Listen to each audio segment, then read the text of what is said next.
imwe mu ndangabihe cyangwa se timetable buri mutrader wese uri professional ahorana, ubundi agahora areba buri kimwe cyose cyatangarijwe kuri iyo ndangabihe. Ni indangabihe yitwa Forex calendar cyangwa se FX calendar. Forex calendar ni calendar abatraders bareberaho amakuru y'ubukungu ashobora kugira high impact isoko, noneho ubundi isoko rigahita rigira volatility ndende vuba vuba. Alright, umwe mu bumenyi bw'ingirakamaro buri mutrader wese uri professional agomba kumenya akabusobanukirwa neza ni ukubasha gusoma fundamental news cyangwa se amakuru y'ubukungu atangazwa kuri currencies zitandukanye dukorera trading kuri application yabigenewe ayo makuru atangarizwaho.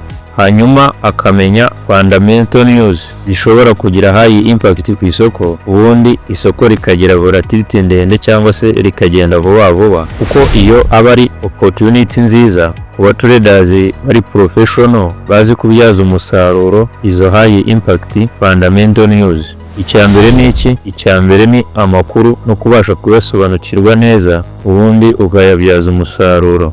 Alright, what's up my fellow traders? Murakaza neza kuri YouTube channel Icyerekezo Forex Academy, aho abatraders b'Abanyarwanda n'Abarundi baza kwigira. Muri iyi video tugiye gusobanukirwa neza uko wakoresha application tureberaho fundamental news, uko kubasha kubisobanukirwa ari ingirakamaro kuri wowe nk'umutrader, uko biri mu bintu bishobora kugufasha kubasha kubyaza umusaruro iri soko mu gihe wabashije gusobanukirwa neza fundamental news. Iyi application ikwereka mu gihe cyose uzaba ukora buy na sell ya currency pairs ushaka inyungu. Icyambere ni iki? Icyambere ni amakuru no kubasha kuyasobanukirwa neza, ubundi ukayabyaza umusaruro. Alright, yewe ukomeza kukugezaho aya masomo nitwa Burino Inyase Gakwerere. Urasubscribe na like, unakomeze gusangiza aya masomo inshuti zawe zose ubona ziyakeneye ukoze share. So guys, tarareba uko wakoresha application tureberaho fundamental news mu gihe dukora iyi business ya online forex trading. Ngira ngo nkubwire ko niba wumva witeguye kwiga neza iyi business, ukaba wumva ushaka ko twakwigisha aya masomo yose mu gihe kingana n'umwaka, tugukurikirana umunsi ku wundi ku giti cyawe bidasabye ko wigira hano YouTube, kubera ko uwo dukurikirana umunsi ku munsi ku giti cye tumwigishiriza ahantu hatatu hatandukanye umunsi ku wundi, kandi hari ngombwa kugira ngo ashobore gusobanukirwa neza buri kimwe cyose kibera muri iri soko kugira ngo ashobore kuribyaza umusaruro. Niba wumva wifuza ko twagukurikirana ku giti cyawe ukwereka buri kimwe cyose uko gikora muri iri soko, waduhamagara cyangwa se ukatwandikira kuri iyi nimero iteranya 250 782 44 50 80, ubundi tukakubwira uko porogaramu y'amasomo ibimeze mu gihe kingana n'umwaka, ubundi tugahera ruhande tukakwigisha aya masomo yose ya online forex trading, tuguha na mentorship kugeza tugufashije kubaka strategy ya trading plan hamwe na psychology ya nyayo izagufasha kubasha kubyaza umusaruro iri soko mu buryo buhoraho mu gihe kirekire. Kandi niyo dushoje kukwigisha tugufasha kwinjira muri pro performance, ubundi tukakwereka uko ushobora gukoreramo amafaranga ugendeye ku gishoro gike cyane, ubundi ugakorera inyungu nyinshi cyane ukoresheje bwa bumenyi tuba twarakwigishije. Reba none muri description cyangwa se muri comments urahita uhasanga link ya Properform yizewe wakoresha yitwa Funded Next, ubundi ukore registration cyangwa se ufungura account nta kibazo. Properform ya Funded Next itanga accounts zitandukanye ku madolari make, kuva kuri account y'amadolari 5,000 kugeza kuri account y'amadolari 200,000. Muri Funded Next bafite ubwoko bune butandukanye bw'ama accounts, hari bwo ubwa mbere bwitwa Stellar 2 step, bakagira indi ya kabiri yitwa Stellar 1 step, bakagira n'indi ya gatatu yitwa Stellar Lite, bakagira n'indi ya kane yitwa Stellar Instant. Buri bwoko bwa account buba bufite rules cyangwa se amategeko ngenderwaho kugira ngo bukorerwe trading. Wabanza ugasoma neza ugasobanukirwa ayo mategeko, hanyuma wakumva witeguye kuyubahiriza ugahitamo account ushatse uzajya ukorera trading utanze amadolari make cyane ugendeye ku gushaka kwawe nta kibazo. Alright, kugira ngo usabe account ushobora gukoresha Binance cyangwa se ugakoresha Visa card, aho ujya kuri bank ukoresha ubundi ugafunguza account y'amadolari, noneho bakaguha Visa card, hanyuma ukajya usaba account uzajya ukorera trading ukoresheje iyo Visa card. Iyo wikuza inyungu niyo Visa card ukoresha nta kibazo. Alright, kandi karusho kuri Funded Next nuko iyo upasinze neza cyangwa se utsinze challenge uba wahawe, uzigamye 15% y'inyungu uba warakoreye muri challenge cyangwa se uba warakoreye igihe wari uri muri phase y'igerageza. Ura registration nonaha, ubundi nujya kwishyura account nyandikire kuri nimero yanjye, ubundi ngo code ukoresha uhita ugabanyirizwaho 5% kuri account uri busabe bwa mbere mu gihe ugiye kuyishyura nta kibazo. Alright, aho waba uri hose ku isi ayo masomo se twayakwigisha nta kibazo dukoresheje leverage of technology cyangwa se ikoresha ubasha rya technology. Nizera ko kwiga no gukora muri iki kinyejana cya 21 isi igezemo atari ukuva hamwe ujya kwigira cyangwa se ujya gukorera ahandi gusa byonyine. Nizera ko wakwigira ndetse ukanakorera aho waba uri hose ku isi, ufa kubasha kugira access cyangwa se gukora kuri computer, smartphone no kubona internet, kandi ukaba ufite ubushake bwo kwiga, ukabona ufite wakwigisha gusa nta kindi. Alright, so reka dutangire twirebere uko wakoresha application tureberaho fundamental news mu gihe dukora iyi business ya online forex trading.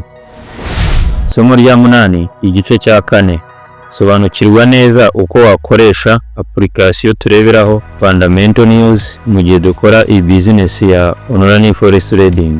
Ubu muri make ugiye gusobanukirwa uko dukoresha application dusomeraho fundamental news cyangwa se dusomeraho amakuru y'ubukungu atangazwa kuri buri currency dukorera trading mu isoko rya forex ribera online. Muri izo fundamental news urabonamo uko wareba high impact news isohoka kuri buri currency ukorera trading, kugira ngo izo news nizizaba ziri busohoke ujye witonda, cyangwa se nimba uzikorera trading utegereze uzikorere trading mu gihe cyose uzaba ukora buy na sell ya currency pairs ushaka inyungu. Alright, reka njye kuri Play Store ya application nyikorere download, ubundi nkwereke uko tuyikoresha. Uhita ujya hano muri search ukandikamo FX calendar, uyisearchinga. Dore ngiyi ni yanditseho forex calendar market, warangiza ugahita uyikorera installation muri telefone yawe. Irimo kuba installed, utegereza ikabanza ikaba installed muri phone, ubundi warangiza ukagira gute, ugatangira ugasoma amakuru y'ubukungu asohoka buri munsi kuri currency runaka ukorera trading. Dore ngiyi imaje kuba installed, noneho ubwo uhita usubira inyuma ukajya kuri screen yawe ya telefone, warangiza ukagira gute, ukayireba. Dore ngiyi yanditseho my FX book, warangiza ugahita uyitacingaho igafunguka.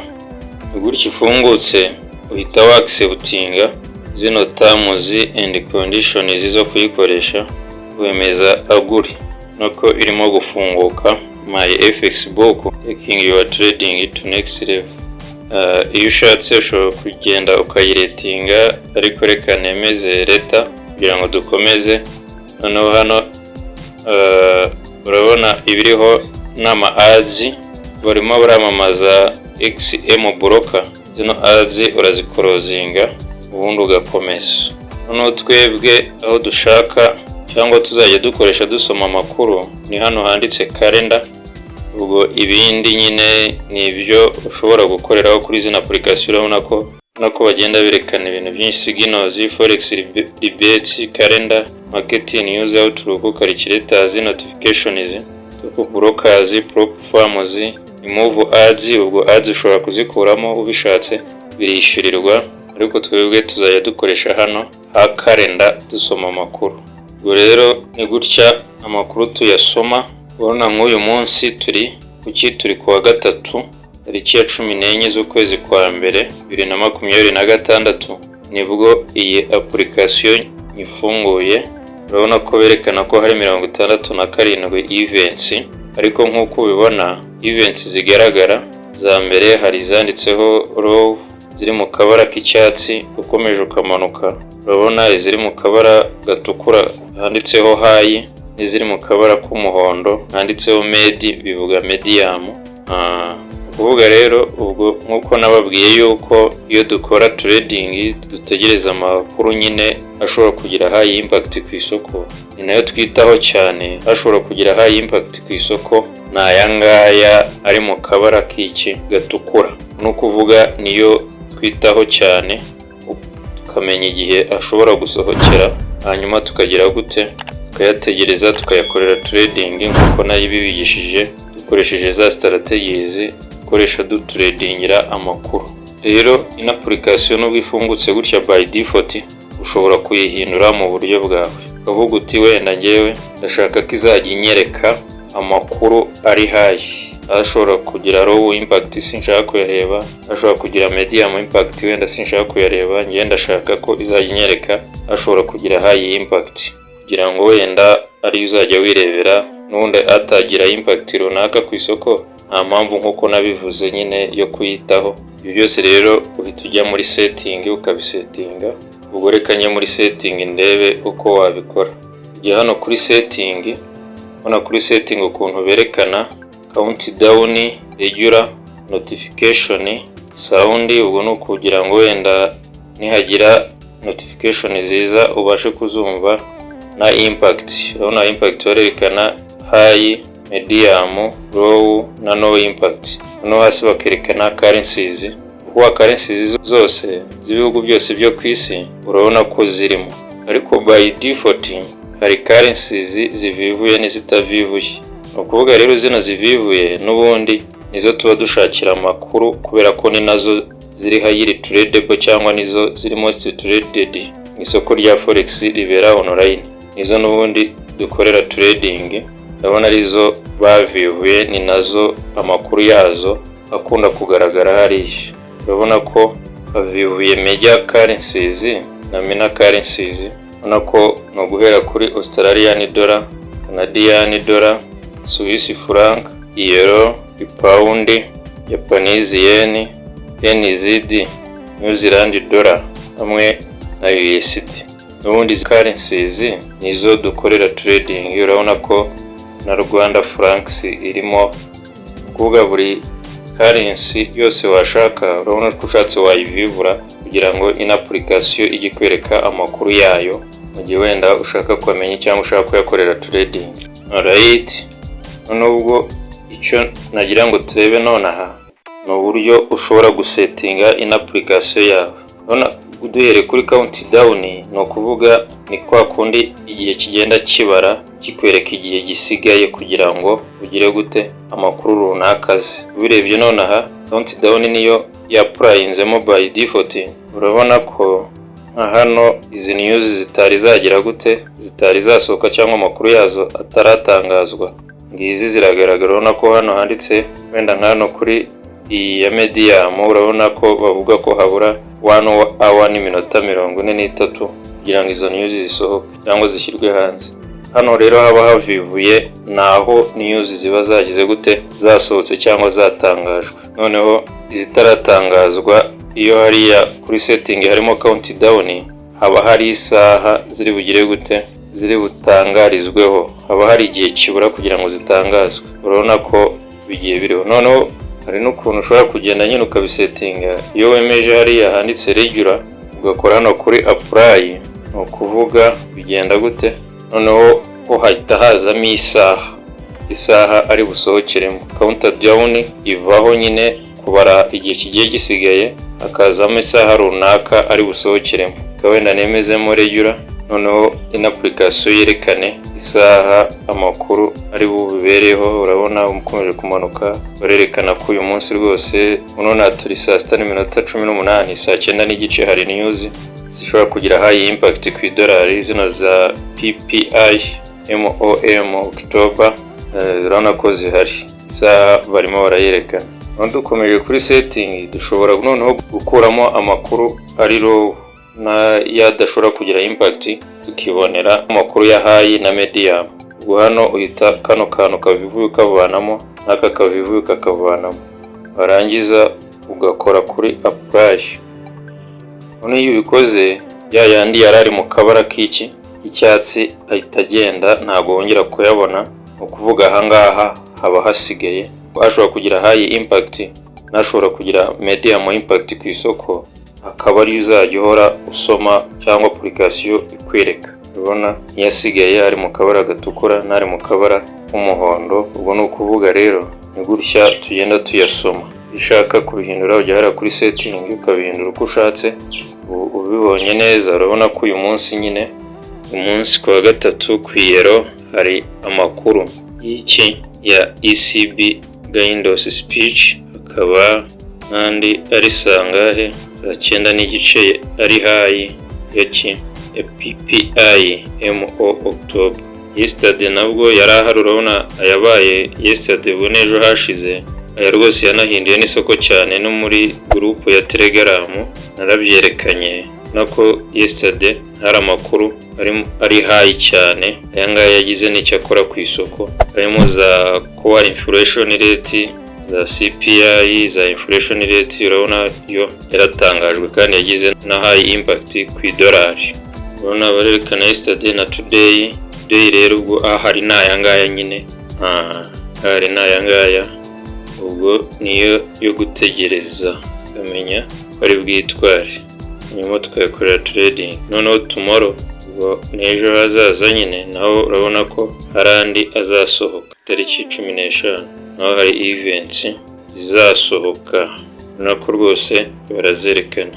Niyo ubishatse ushobora kugenda. Urabona nk'ejo saa 9 n'igice hari amakuru ari high impact ku idolari ya jobless claims 4-week average, aya initial jobless claims, continuing jobless claims, NY Empire State Manufacturing Index, we ni New York Empire State Manufacturing Impact.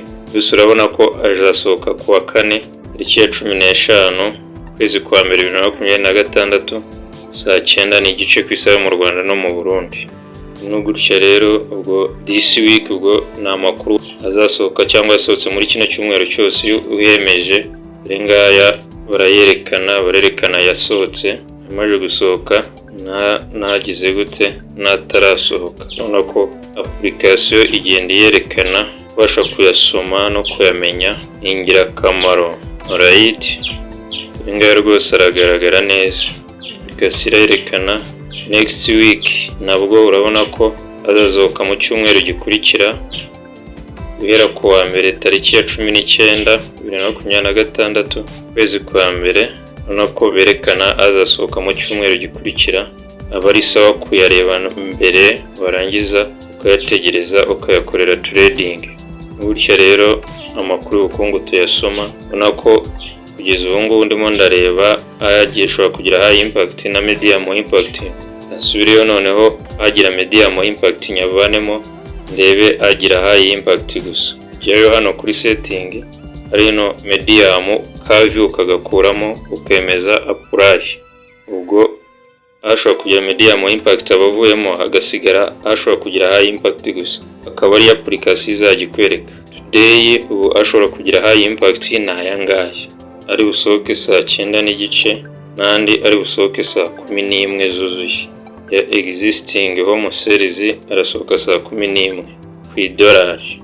Yagize high impact yesterday bemeza rengayo ko yasohotse. Data zayo baba bazerekana nkuko nagiye mbibasobanurira muri videos z'uburyo dusoma aya makuru. Yesterday, today, tomorrow azasohoka tomorrow. Rengaya harimo azasohoka saa 3 za mu gitondo ku isaha mu Rwanda no mu Burundi. Hakaba azasohoka saa 5, azasohoka saa 9 n'igice ya jobless claims. Rero aya makuru tuyareba yasohotse muri kino cyumweru cyose. Ukanda kuri this week biragaragara dore genda uyabona rwose yasohotse atarasohoka. Ushobora kugira high impact na next week renga yabayerekana azasohoka mu cyumweru gitaha azagira high impact. Abari so rero kuyasoma ukayareba warangiza ukayategereza. N'ubu urimo urayabona yose uko nagiye nyarondora muri ya video yerekana amakuru y'ubukungu dukorera trading. Hano wagenda uyabonamo. Wenda reka nebe azasohoka mu cyumweru gitaha tariki ya 19 guhera ku wa mbere tariki ya 19 z'ukwezi kwa mbere 2026. Ubona ko ku wa mbere hari CPI. Amakuru ya CPI azasohoka saa 6 ku Yero. hakaza saa 9 n'igice inflation rate December kuri Canadian dollar, hakaza CPI median YOY December azasohoka kuri Canadian dollar, hakaza CPI trimmed mean YOY azasohoka kuri Canadian dollar kuwa mbere mu cyumweru gitaha n'ayangaya azaba hari. Noneho kuwa kabiri hari ayazasohoka ku pound no ku euro no kuri United States dollar. Ku pound hazasohoka employment change, ongera hasohoke unemployment rate nkuko nagiye mbivuga. Biro hasohoke ZEW economic sentiment index, USD hasohoke ADP employment change. Urabona yose ashobora kugira high impact kuri zino currency pairs. Noneho kuwa gatatu hasohoke inflation rate kuri GBP, niyo mbona ari high. Ubwo ni kuwa gatatu tariki ya 21 z'ukwa mbere 2026, tariki ya 22 z'ukwa mbere 2026 kuri Japanese yen hazasohoka amakuru ya balance of trade. Kuri Australian dollar hasohoke aya employment change saa 8 n'igice. Kuri Australian dollar hasohoke unemployment rate. Kuri USD hasohoke GDP growth rate saa 9 n'igice. None saa 9 n'igice hasohoke continuous jobless claims kuri USD. Ongera hasohoke jobless claims 4 week average. None saa 9 n'igice kuri USD hasohoke initial jobless claims. Ongera hasohoke core PCE price index. Izi zose ni news ziri strong zizasohoka muri kiriya cyumweru kuki kuri zino currency pairs. Ubwo kubasha kuzisoma ukaba wazitegereza ukareba uko zitwara ku isoko ni ingirakamaro. Ona ziragenda zigaragara rwose. Reka turebe kuwa gatanu muri kiriya cyumweru hazasohoka inflation rate kuri Japanese yen saa 7:30. Saa 11 hazasohoka BOJ interest rate decision, ubwo ni Bank of Japan interest rate decision. Noneho ku pound cyangwa kuri GBP hasohoke daily sales monthly, manuka hasi ni za retail sales zizasohoka kuri ku pound. Ngira hasohoke saa 9 n'igice z'amanywa kuri Canadian dollar hasohokeho daily sales. Yose ni amakuru azasohoka mu cyumweru gitaha. Ona rero ni gutya tugenda tuyasoma kugira gute twiga kuyategereza, rangiza kino gihe cyagera tukara ko twakorera trading aba news trade, cyangwa utanayakorera trading ukabuza icyabaye mu isoko ryose. Gutya rero dusoma FX calendar cyangwa kalendari y'amakuru ku ma currencies runaka atandukanye mu gihe turimo gukora ino business ya online forex trading. Application iyi nawe ubwo wayidownloadinga uzajya wiga kuyasoma. Gutya tuyasoma rangiza ugashyiramo na setting ushatse, nibyo nta bindi. Alright. So guys, ndakeka kugeza ubu umaze gusobanukirwa neza uko wasoma fundamental news zose zitangazwa kuri forex calendar buri munsi mu gihe ukora iyi business ya online forex trading. Ndakeka ubashije kubona uko wareba high impact news muri izo fundamental news zitangazwa kuri iyo application. Ndakeka warasobanukiwe neza strategies akoresha ukorera trading izo high impact news muri video ibanziriza iyi ngiyi. Kwita kuri izi high impact news ni ingirakamaro kuri wowe nk'umutrader, kuko izi high impact news zihindura isoko cyane rigahita rigira volatility ndende vuba.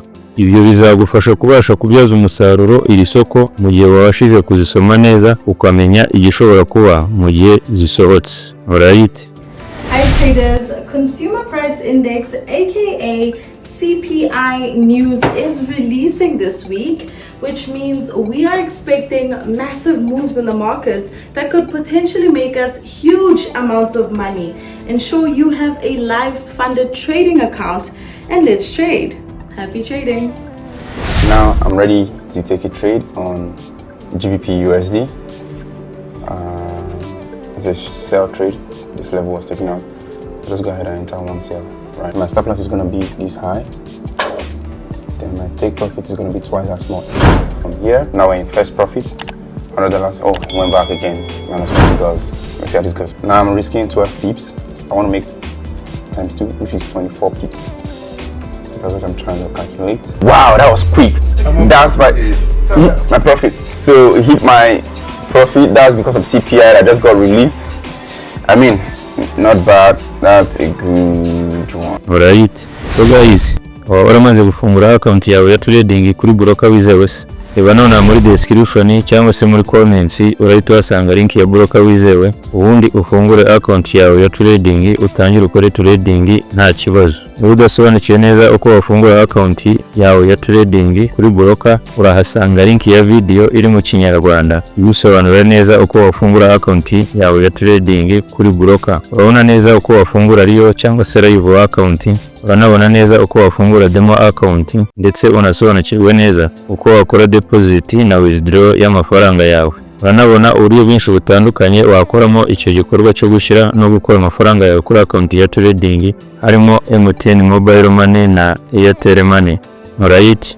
So guys, kugira ngo dukomeze kwirinda abascamers bihisha inyuma y'iyi business ubundi bakiba amafaranga y'abantu, nagira ngo mbabwire ko hari abascamers batangiye kurema amagroup bagendeye kuri iyi channel no kuri Telegram, hanyuma bakaba abantu amafaranga nka investment babizeza inyungu biyita Icyerekezo Forex Academy. Indi group uzabona itari muri description y'izi videos, uzamenye ko ari group y'abascamers bashaka kwiba amafaranga yawe. Group iri kuri Telegram Icyerekezo Forex Academy ni imwe gusa yitwa Icyerekezo Forex kuri Signals. Link yayo iri hano muri description. Icyerekezo Forex Academy ntabwo tujya twaka abantu amafaranga tubizeza inyungu. Icyo dukora ni ugutanga courses cyangwa se amasomo iyi online business gusa byonyine. Uzabona akubaza amafaranga yawe akwizeza inyungu agendeye mu izina ry'Icyerekezo Forex Academy, uzamenye ko ari umuscama ushaka kwiba amafaranga yawe, azagira ngo ni twebwe. You have to protect yourself. Alright. Subscribe na like, unakomeza gusangiza amasomo inshuti zawe zose ubona ziyakeneye, ukoze share. Reka twongere duhore muri ndi somo rikurikira, gukomeza gusobanukirwa no kureba kure n'ibikomeza bibane nawe. Bye bye.